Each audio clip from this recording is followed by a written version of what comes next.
Bismillahirrahmanirrahim. Alhamdulillahi Rabbil Alamin. Wassalatu wassalamu ala ashrafil anbiya'i wal mursalin. Nabiyina Muhammadin wa ala alihi wa sahbihi ajma'in. Assalamualaikum warahmatullahi wabarakatuh. So ngayon insyaAllah, alamul malaikatil abrar. So ngayon yung panghuling kabanata sa libro na to.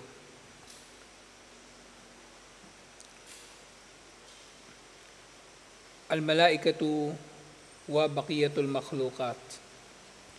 Ang mga anghel at ang ugnayan nila sa iba pang mga nilikha ni Allah subhanahu wa ta'ala. Iba pang mga nilikha ni Allah na maaring may buhay o walang buhay. So ito na yung pang-apat na chapter at kahuli-hulihan na dito. Kapag natapos na natin ito, inshallah, babalikan natin yung pagtalakay natin tungkol sa mga jinn. At yun naman yung tatapusin natin, insyaallah. So sinabi fil faslil madi, bayyinat al-alaqatu o bayyantul alaqata bainal malaikati wa bani Adam. Nilinaw na sa nakalipas na mga chapter ang ugnayan sa pagitan ng mga anghel at ng mga tao. Mananampalataya man o hindi mananampalataya o mga mananampalataya na makasalanan. Walaysa hada kullu ma wukkila ilayhi al-malaikatu. Pero hindi ito ang kabuuan ng itinalaga na trabaho ng mga anghel.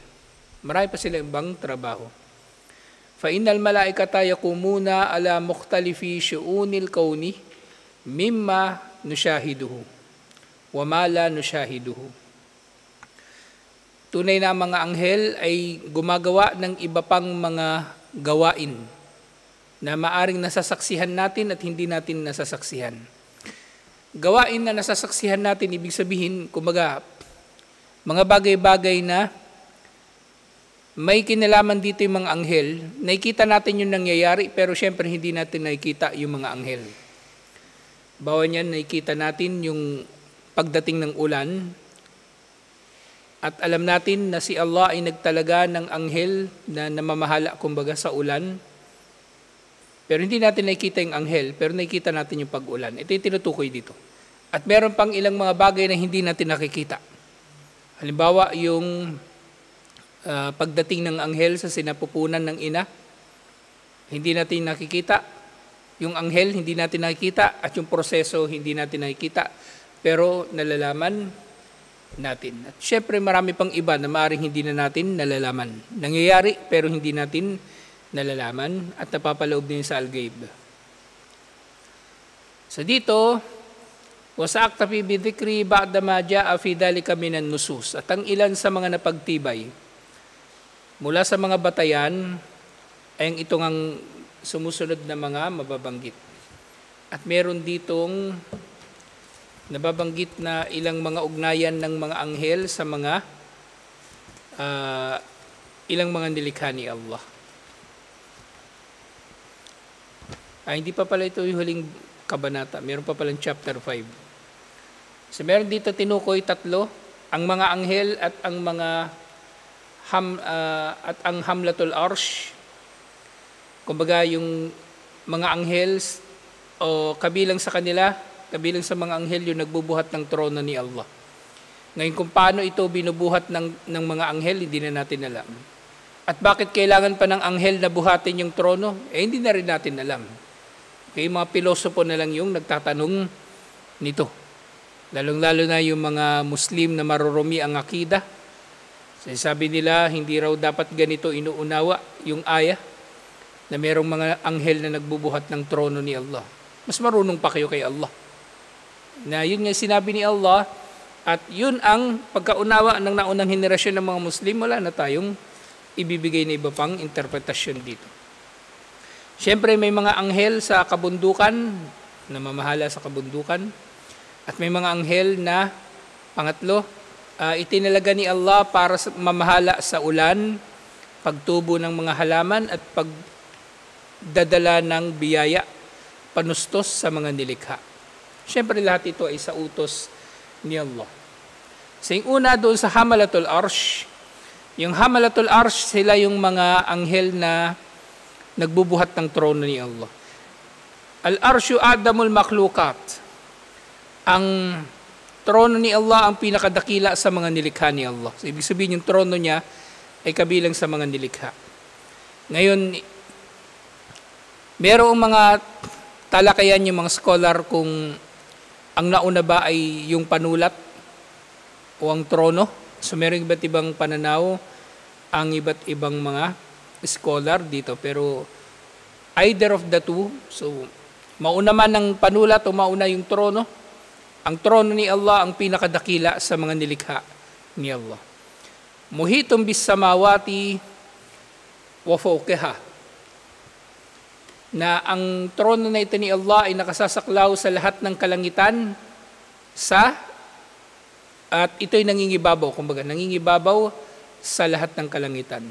Warahmanu mustawa alayhi, at si Allah ay nakaluklok dito. At siyempre hindi na natin ito iniisip kung ang istiwa ba niya ito siya ay nakaupo o ano paman ang kanyang posisyon, basta siya ay naririto sa trono na ito. وَيَحْمِلُهُ مِنَ الْمَلَائِكَةِ ثَمَانِيَةٍ, at 8 anghel ang bumubuhat sa trono na ito. Kung sino-sining 8 anghel, hindi na pinangalanan. Wala nang ibang detalye binigay tungkol sa kanila. Sinabi ni Allah sa suratu Al-Haqqah, chapter 69, verse 17, وَيَحْمِلُوا أَرْشَ رَبِّكَ فَوْقَهُمْ يَوْمَئِذٍ ثَمَانِيَةٍ. At 8 anghel sa araw na yaon, at tinutukoy dito araw ng paghuhukom, ang bubuhat o kakarga sa trono ng iyong Panginoon sa ibabaw nila. Sa ibabaw ng mga anghel. Kaya yun lang nababanggit. At syempre, titigil na tayo dito. Hindi na natin ito bibigyan pa ng interpretasyon. So, syempre, pangalawa, mayroong tinatawag na Malakul Jibal. May mga anghel sa kabundukan. Walil Jibali Malaikatun. Sa mga kabundukan daw ay mayroong mga anghel. Waqad arsalallahu malakal jibal ila abdihi wa rasulihi Muhammad sallallahu alaihi wasallam yasta'miruhu fi ihlaki ahli Makkah. So,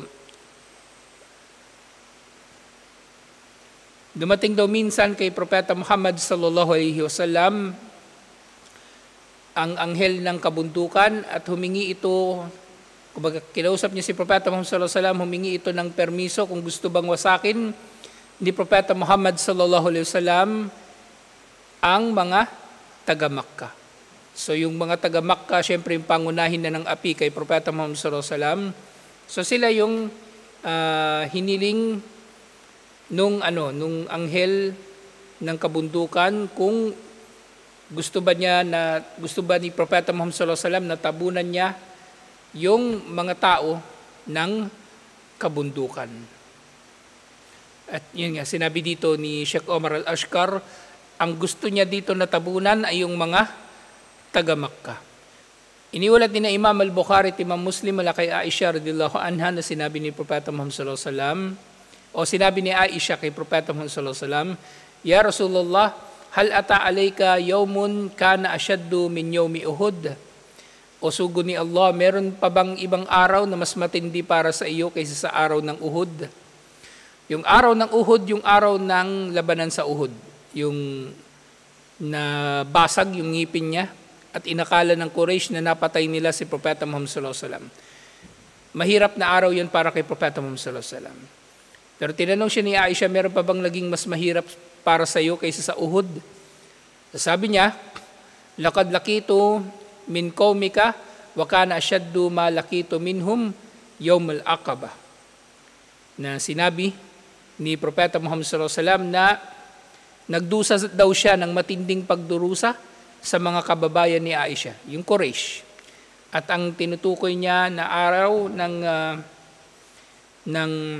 matindi niyang pinagdaanan doon sa kamay ng Quraysh, kumbaga, ay yung araw ng Aqaba. Yung araw ng Aqaba, at ang araw ng Aqaba na tinutukoy dito, yung naging pagtitipon nila, pagharap nila sa Mina. Na yung nga sinabi ni Propeta Muhammad sallallahu alaihi wasallam, nangyari daw doon, id aradtu nafsi ala ibn Yalil bin Abdakilal falam yujibni ila ma aradtu. So siya daw ay nagdakwa doon sa isang tao na nagngangalang Abdu Yalail bin Abdikilal, pero hindi tumugon ng tao na ito sa kanyang da'wa. Fantalaktu wa ana mahmumun ala wajhi. So umalis na lang si Propeta Muhammad sallallahu alaihi wasallam na siya ay kumbaga nalulungkot. Falam astafik illa bikarni tha'alib. At nung umalis na siya, dumire-diretso siya ng paglakad hanggang dun sa tinatawag na Karno Tha'alib. At yung Karno Tha'alib, isa itong lugar malapit din doon sa Makkah. Ganun yung pangalan niya.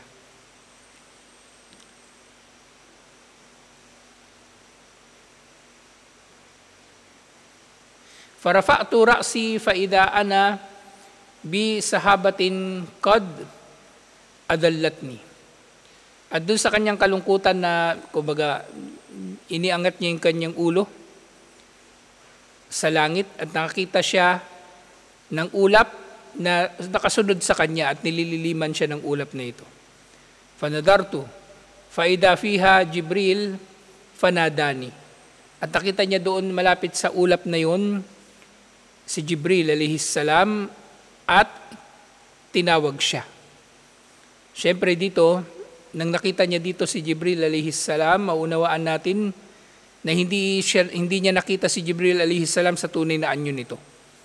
Sa 2 beses lang niya nakita si Jibril alayhis salam sa tunay na anyo nito, pero regardless, nakita niya rito si Jibril alayhis salam at tinatawag siya ni Jibril alayhis salam. So sinabi ni Jibril, Inna Allah azza wa jalla qad sami'a qawla qawmika lak. Narinig ni Allah ang sinasabi ng iyong mga kababayan tungkol sa iyo. Wa maraddu alayk, at anumang itinugon nila sa iyo. Wa qad ba'atha ilayka malakal jibal li ta'murahu bima syi'ta fihim. At ipinadala niya sa iyo ang anghel ng kabundukan upang utusan mo ito kung anong gusto mong gawin sa mga taga-Makkah. Kung gusto mong gawin tungkol sa taga-Makkah. Meron palang ganitong pangyayari na nagkaroon ng da'wa si Propeta Muhammad sallallahu alaihi wasallam doon sa Aqaba, doon sa Mina. Yung Mina, ito yung lugar kung saan tumatambay yung mga nag-hajj. Doon sila nagtatagal. Napag-hajj ka na, Ahmad? So yung Mina, yun yung maraming tent. Yun yung Mina. So doon nagda'wa si Propeta Muhammad sallallahu alaihi wasallam sa isang tao na ito at tinanggihan nga siya. At nakita niya doon si Jibril alayhis salam at sinabi ni Jibril alayhis salam na pinadala ni Allah yung anghel ng kabundukan para utusan niya. Fanadani malakul jibal, at tinawag daw siya nung anghel ng kabundukan. Wasallama alayya, bumati daw ito sa kanya ng salam. Thumma qala, at sinabi nung anghel ng kabundukan, Ya Muhammad, inna Allah qad sami'a qawla qawmika lak. O Muhammad sallallahu alaihi wasallam, narinig na ni Allah, tunay na si Allah ay narinig na niya ang sinasabi ng mga kababayan mo tungkol sa iyo. Wa ana malakul jibal, at ako ang anghel ng mga kabundukan. Wa qad ba'athani rabbuka ilayka lita'murani bi amrik. Pinadala ako ng iyong Panginoon sa iyo upang utusan mo ko. Fama syi'ta, anong gusto mo? In syi'ta an atbaka alayhim al-aksyabain. Kung gugustuhin mo, ay tatabunan ko sila sa pamagitan ng bundok ng Aksyabain. Sinabi ni Propeta Muhammad sallallahu alaihi wasallam, Bal arju an yukhrijallahu min aslabihim man ya'budullaha wahdahu la syarika bihi syai'a. So, tumanggi si Propeta Muhammad sallallahu alaihi wasallam na daganan o tabunan ng bundok yung mga tao sa Makkah. At sinabi niya, ang gusto ko ay magpalitaw si Allah mula sa kanilang mga inapo ng mga sasamba kay Allah ng nag-iisa at walang katambal.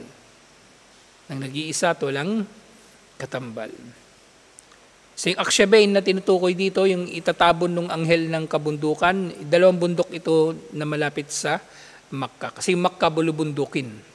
Maraming mga bundok doon na nakapaligid.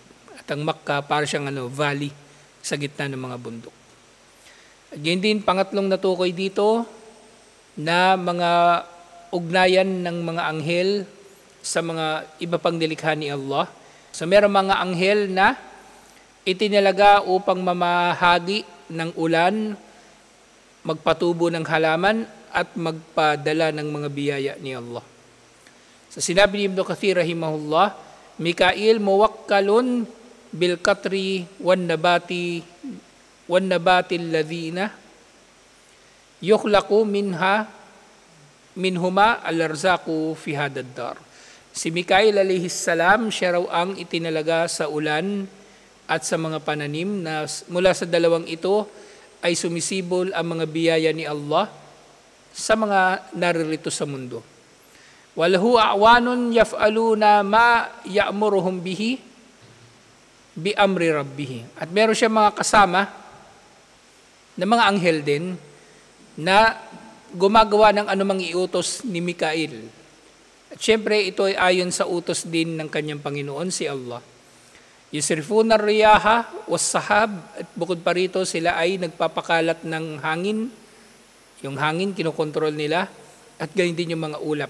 Kama yasha'ur Rabbu Jalla Jalaluhu. Katulad ng kung paanong naisin ito ng Panginoon na marangal. Wa minal malaikati ma huwa muwakkalun bis sahab. So meron nga mga anghel na nakatalaga sa mga ulap. Fa fi Sunan at-Tirmidhi an Ibn Abbas, iniulat ni Ibn Abbas na nababanggit sa koleksyon ng hadith ni Imam at-Tirmidhi. Sinabi ni Propeta Muhammad sallallahu alaihi wasallam, ar-ra'du malakun min malaikati muwakkalun bis sahab. So sinabi ni Imam at-Tirmidhi rahimahullah, so meron daw anghel, ang pangalan niya ay ar-ra'ad. Pero syempre yung ra'ad, alam natin, nangangahulugan din ito ng kidlat. Meron daw ra'ad, o meron daw anghel, ang pangalan niya ay ra'ad. Siya raw ay anghel na kabilang sa mga anghel na itinalaga sa mga ulap. Ma'ahu makarikun min nar. At si Ra'ad na ito, siya daw ay merong makarik. Meron siyang mga gamit na binubuo ng apoy. Yasuku biha as-sahab. Na sa pamagitan nitong mga makarik na ito ay tinutulak niya ang mga ulap, hayto siya Allah, saan man naisin ni Allah subhanahu wa ta'ala. Wakad yaski biladan duna biladin, at sa pamagitan ng pagtutulak niya sa mga ulap ay darating ang ulan sa isang lugar at maring hindi ito darating sa iba pang lugar. Aw qaryatin duna ukhra, o iba pang mga bayan na hindi darating sa iba pang mga bayan. Wakad yu'maru bi an yaski zar'i rajulin wahid duna sawa. At syempre sa pagkontrol ng mga ulap, maaaring mangyayari na darating ang ulan sa taniman ng isang tao pero hindi darating sa iba pa. Kama fil hadith alladhi rawahu Muslim fi sahihihi an Abi Hurairah. Katulad ng hadith na iniulat ni Abu Hurairah sa koleksyon ng hadith ni Imam Muslim, sinabi ni Propeta Muhammad sallallahu alaihi wasallam, bayna rajulun bifalatin min al-ard fasami'a sautan fi sahabatin aski hadikata fulan. So si Propeta Muhammad sallallahu alaihi wasallam, sinabi niya na minsan daw ay mayroong tao na nasa kapatagan at nakarinig daw siya ng boses mula sa mga ulap na sinasabi nito, padalhan mo ng ulan ang taniman ng taong ito. Fatanha dalikas sahab, at yung ulap nga na yun ay kumbaga lumipat, kumbaga gumalaw yung ulap. Faafraga ma'ahu fi harra, at ipinababa nito yung ulap ay yung ulan, yung ulap ipinababa nito yung ulan na dala-dala nito doon sa lugar na mabato, yung harra. faida syarjatun min tilka syiraj. At ang mga tubig din nito ay naipon sa isa sa mga kanal dito na naipon ng tubig. Qad istaw'abat dalikal ma kulluhu. At ang tubig nito ay naipon sa isang lugar. So karugtog pa rin ng hadith, fatanbu'ul ma, at ang tubig na ito nung naipon ay kumbaga dumaloy at bumukal. Faida rajulun qaimun fi hadikatihi. So yung lalaki na nakarinig dun sa boses dun sa ulap, sinundan niya yung pagdaloy ng tubig hanggang sa nakarating siya doon sa isang taniman na pag-aari ng isang lalaki. Yuhawwilul ma bi masahatihi. At itong lalaki na ito na nakita niya doon sa taniman ay gumagamit siya ng masaha, parang pala ito, pala o asarol, ginagamit niya para yung tubig ay mailiko niya ng direksyon kung saan ito pupunta. At sinabi nung nakarinig doon sa ulap na may nagsabi na diligan yung lugar na ito, sinabi niya, Ya Abdullah, sinabi niya doon sa lalaki na nakita niya, O Abdullah, o alipin ni Allah, masmuk, ano ang pangalan mo? Qala fulan, at sinabi niya yung pangalan niya. Lil ismil ladhi sami'ah fis sahaba. So sinabi niya yung kanyang pangalan doon sa tao na kumbaga nakarinig at nagtanong nga sa kanya. Yung nakarinig doon sa nagsalita sa ulap. Sinabi niya, Ya Abdullah, lima sa'alani an ismi. Lima tas'alni an ismi. O lima tas'alani an ismi. So tinanong naman niya yung nagtanong, O Abdullah, o alipin ni Allah, bakit mo tinatanong ang pangalan ko? Qala inni sami'tu sawtan fis sahabil ladhi hada ma'uhu yaqul aski hadikata fulan. Sabi niya, narinig ko kasi ang isang boses mula doon sa ulap na nanggaling dito ang lahat ng tubig na ito na nagsasabi, diligan mo ang taniman ng taong ito. At iyon nga ang pangalan mo, Liismik. So yun yung nakita niyang tao doon, yun yung pangalan na narinig niya sa ulap. Famatas na ufiha, sasabi nung lalaki na nakarinig, tinanong niya uli yung lalaki na may-ari nung taniman. Sabi niya, anong ginagawa mo dito? Anong ginagawa mo dun sa tubig?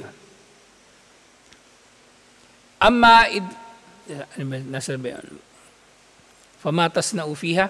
Qala, amma idha qultu hada fa inni anduru ila ma yakhruju minha fa tasaddaqu bi thuluthihi wa aqulu wa ana wa iyali thuluthan wa aruddu fiha thuluthahu.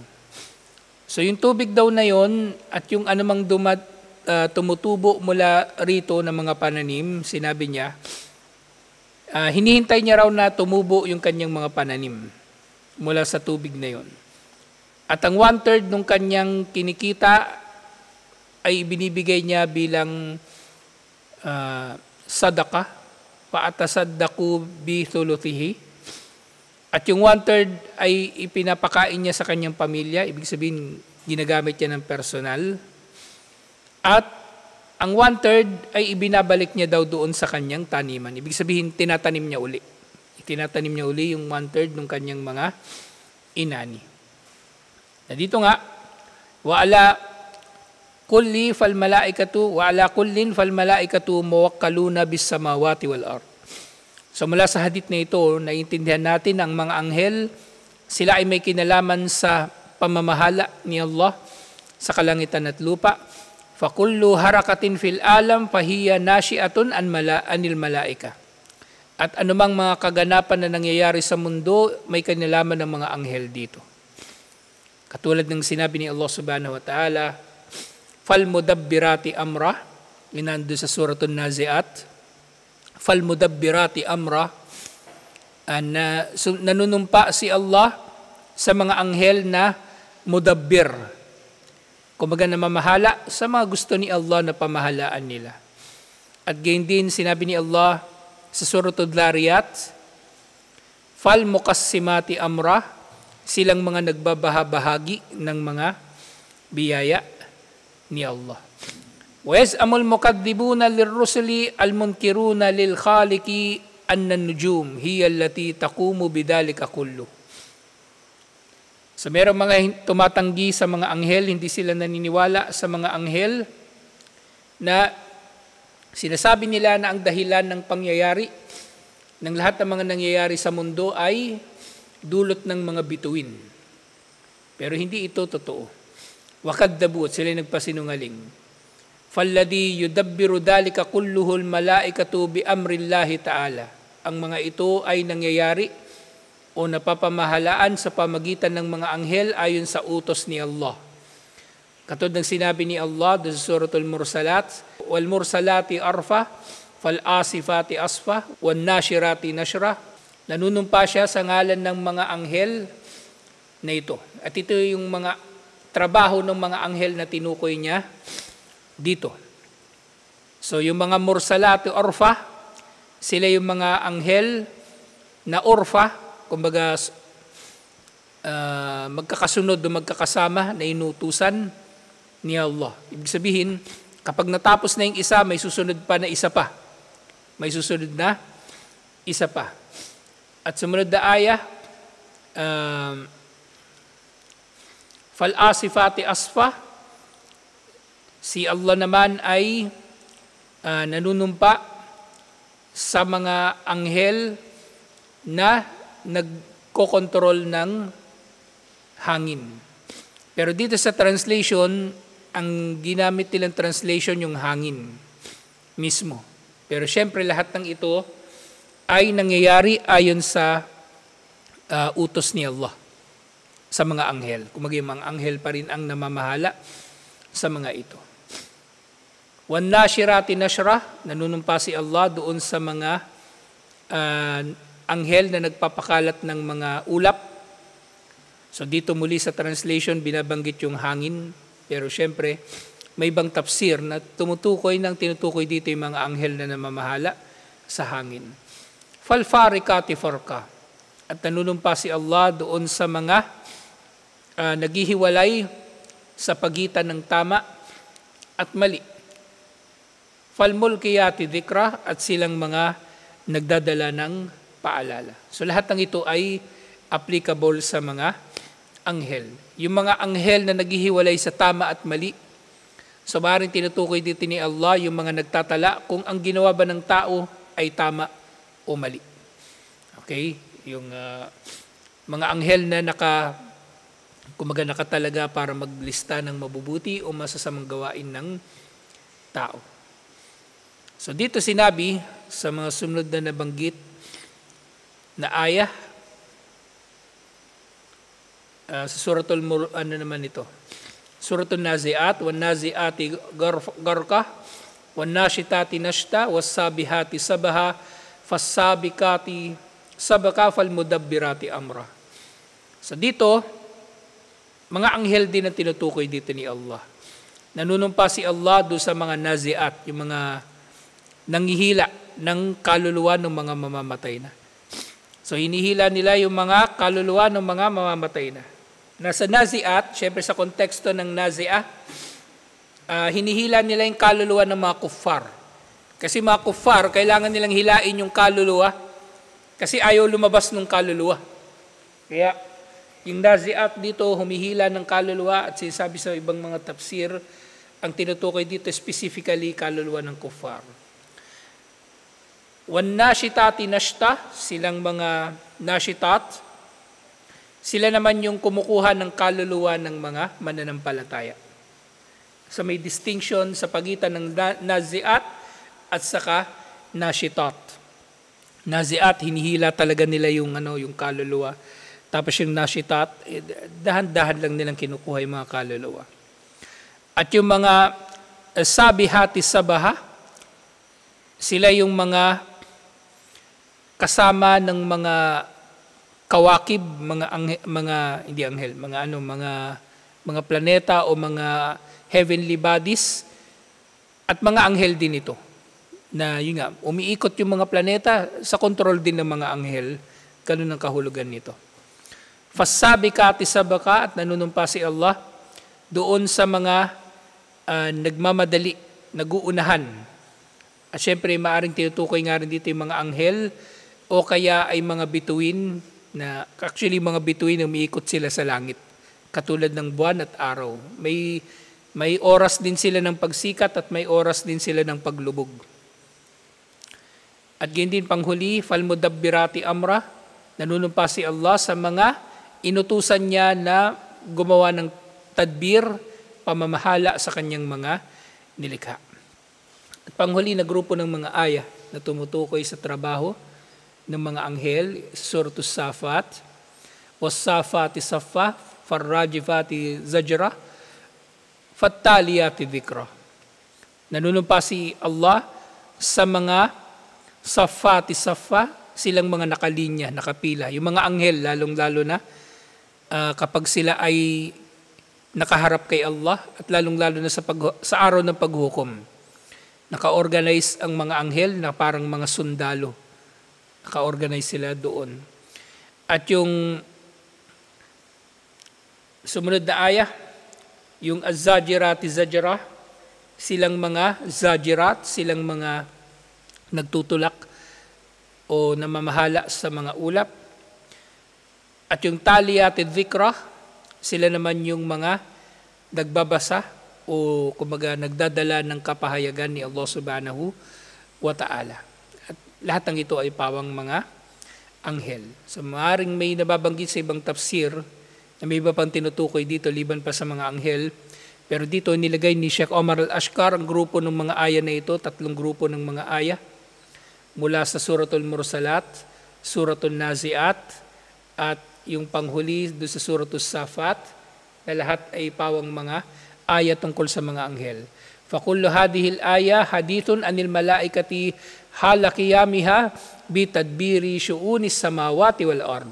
Lahat ng mga aya na ito ay pagpapabatid tungkol sa gawain ng mga anghel sa kanilang mga ginagawang pamamahala sa kalangitan at lupa. Alhamdulillah. So next week, kukunin natin yung huling chapter, inshallah, chapter 5. Yung usapin kung sino ba ang nakahihigit sa mga nilikha ni Allah, ang mga tao ba o ang mga anghel, inshallah. Sa tutuloy natin ito, assalamualaikum warahmatullahi wabarakatuh.